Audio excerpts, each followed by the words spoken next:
Ka-Express, pumasok ang bagong taon na may dalang malaking balita para sa Philippine basketball. Sa pagsalubong ng 2026, malinaw na malinaw ang mensahe mula sa kampo ni Kai Sotto.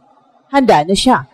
Matapos ang mahabang buwan ng recovery, controlled rehab at tahimik pero matinding paghahanda, tuluyan nang bumalik sa full training mode ang Pinoy Giant at target na ang kanyang much-anticipated grand comeback ngayong linggo.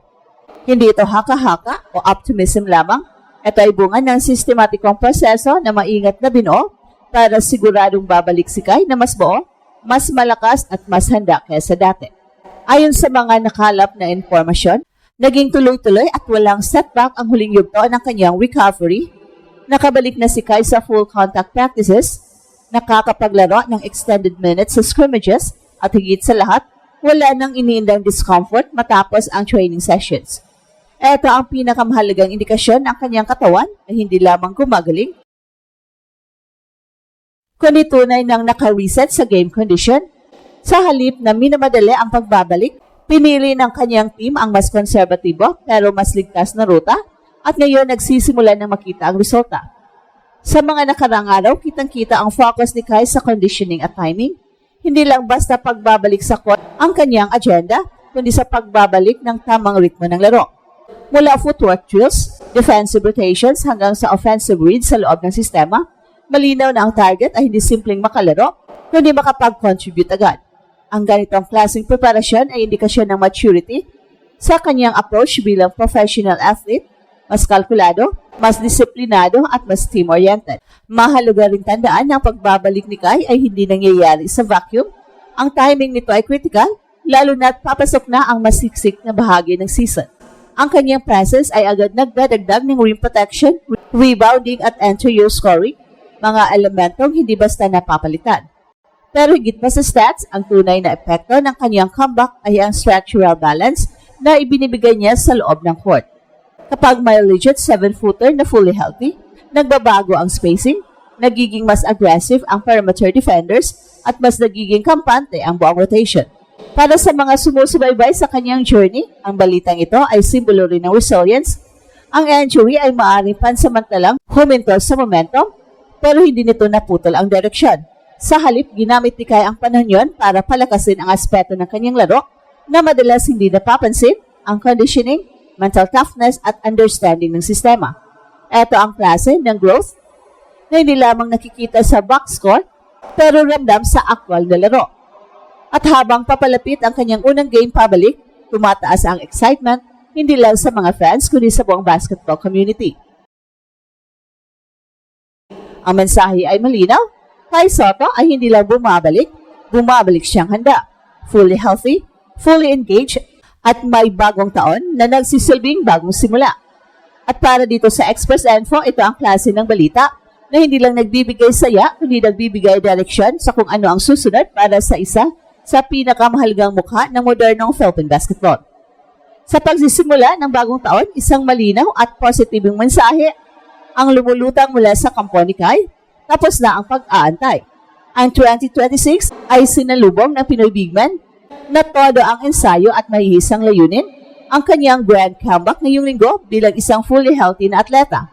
Matapos ang mahabang panahon ng injury recovery na puno ng disiplina at presensya, unti-unti nang bumabalik ang kumpiyansa ng buong basketball community na makikita muli ang pinakamahusay na version na Kai Sotto sa loob ng court.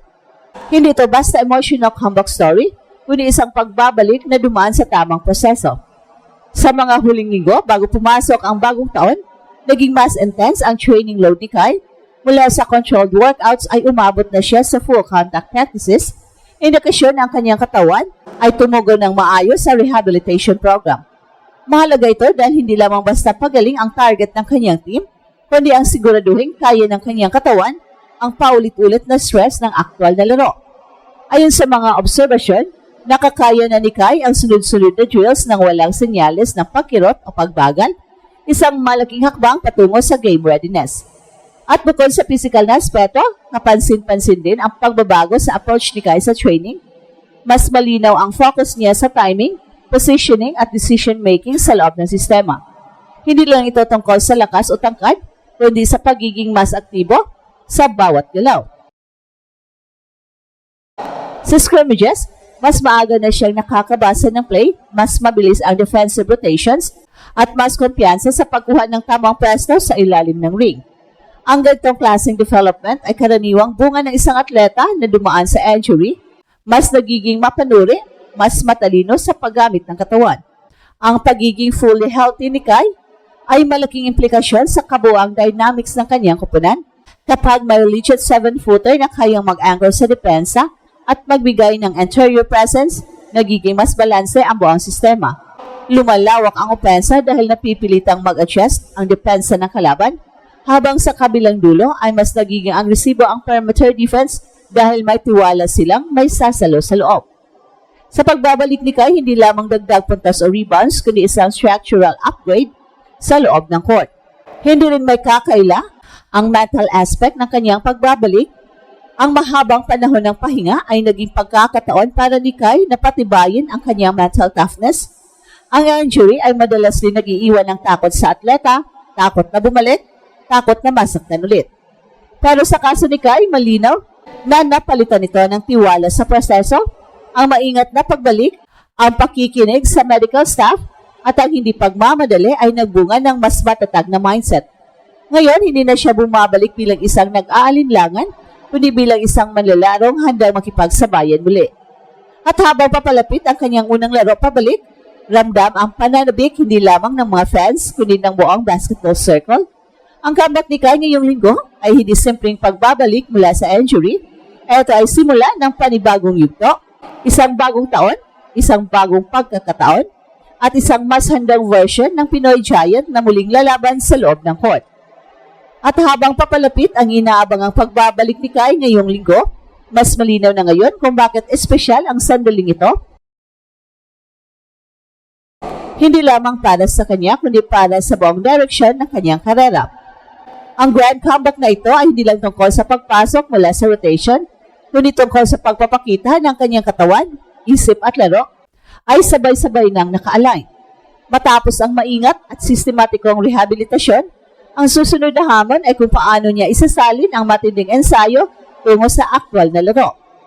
Isa sa mga unang asahan sa pagbabalik ni Kai ay ang kanyang control sa tempo ng laro. Hindi na kinakailangang agad-agad ipilit ang dominance. Sa halip, ang mas mahalaga ay ang pagiging epektibo sa loob ng limitadong minuto sa unang mga laro. Ang coaching staff ay inaasang magiging konserbatibo sa pagbibigay ng playing time, hindi dahil sa kakulangan ng tiwala, kundi dahil sa pangmatagalang plano. At ito ang Express Info kung saan bawat kwento ginulat ang mundo. Don't forget to like and subscribe.